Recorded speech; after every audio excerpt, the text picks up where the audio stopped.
घरे house help थे विश्वास करंतु आमको किसी भी काम करिया को पड़ेनी। हाय आम रोज नाइरोबी रे मु रोसई करूली तो बाबा जाइतिला सनाइडा सहित क्षीर आनिबाकू आ ता सहित निजे भी गोटे छोट जगह नहीं कि सेतिर क्षीर नहीं कि आसतिला पुणी तार एका जे ताकू ही पीब ए पिला को सତରେ पारी हबनी।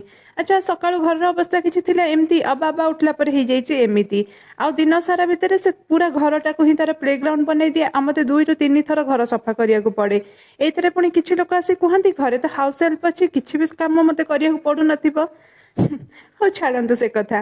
तो भाभी आज नड़िया बरा तरकारी बनैबाकू तरकारी बनैला भितर फ्रिज खोलिकी देखे तो गोटे भी टमाटो नथिला। तो टमाटो जगह दही यूज कर देइतिली।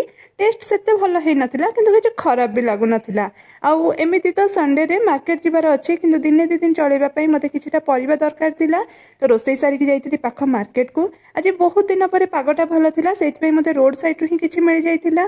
आउ मेनली टमाटो मिल जाइतिला। तो बेसी आगु को न जाई घर को फेरी आस्तिली। आ फेरला बाटे देखितिली मका पोड़ा होतिला। अच्छा आफ्रिकान माने भी मका पोड़ा खाया को बहुत भल पाती।